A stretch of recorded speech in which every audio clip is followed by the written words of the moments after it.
Phinde sebuya futhi ngakujabula ngokuthokoza ngokulethela incazelo zamaphupho igama kuPastor WeNingi asivele salodabeni. Ngana kwethu ngibhizi kakhulu ngisesikolweni the higher you go and nikusho ukuthi nemsebenzi yanyuka siloku umuntu sesikhungweni seyimfundo laphana noma ke semfundo ethe uba yamabanga phezulu noma aphakeme so lokwenza nomsebenzi nawo uphakeme kakhulu kodwa ke siyazama ukuthi sibuye sinikeze isikhathi nawe. Inombolo yami ngiyibekelela ukuthi ke uma ubothi ngathi ke kuyaphuthuma wena ukwenza sure ukuthi ufake airtime enough noma uthenga ama-minute enough ukuze ukwazi ukuchaza kahle iphupho lakho liphelele lonke ngoba awukwazi ukufaka i-time encane bese uchaza uhalf wephupho ufuna impendulo ephelele ezogculisa yabona.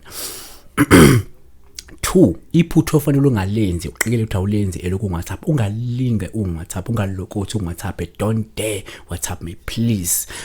WhatsApp ngosebenzisi ngosebenzisa for personal use nakhona ngosebenzisa vele at all. I normally use ama calls kwanami ngifuna ukukhuluma nabantu. WhatsApp ukhona for isikolo so WhatsApp nganya ukuthi please don't WhatsApp asalo dabeni ke ngicathu kuzwakele abantu iphutha abalenzayo baya WhatsApp kanti lento leyo angiyithandi futhi angifuni bayenze ngoba nami angikusebenzisa WhatsApp ngosebenzisa for isikolo ama project esikolo ukuxhumana nento zesikolo. Mina personally when I want to talk to umuntu ngiyamfonela I do that so please don't use WhatsApp.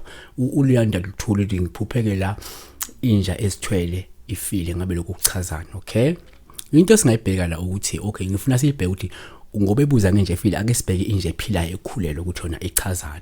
Uma sibheke inje ekhulelwe nje ephilayo ubona inja ekhulelwe ephila lolu phawu oluhle ngoba la lungasho ukuthi mhlawumbe umuntu osuke ezophila mhlawumbe impilo ende yansuku zonke ehambisana nokugculiseka ehambisana nokunethezeka noma ehambisana nokweneliseka kanye nenjabulo ezayo yabo.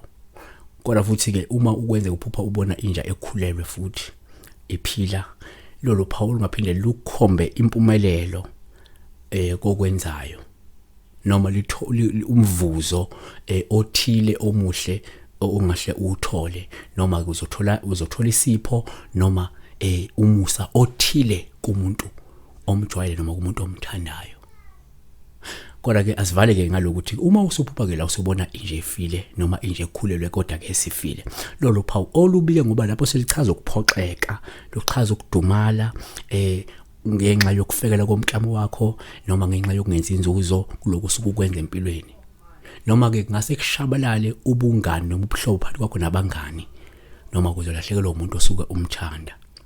Siyabonga kakhulu uNkulunkulu engadinga kulona ekubusise ngakhohlwa ukulike usubscribe ke bese uyobuka ama video amadala esiwenzile ngoba zikhona izimpendulo singaloku sibuza into eyodwa esevele yaphendulwa yabona lokho kuyosiza ke kodwa ungakhohlwa ukupressa lapha i notification button ngoba lokho kwenza ukuthi uma si update i-video ukwazi ukuba updated nawe ukwazi ukuthola lokwenza ukuthi nawe uhlezi uyithola izimpendulo umuntu osuke uyidinga lokufundela nje ngelinye ilanga ukuthi mase uyidinga le mpendulo vele usuyayazi.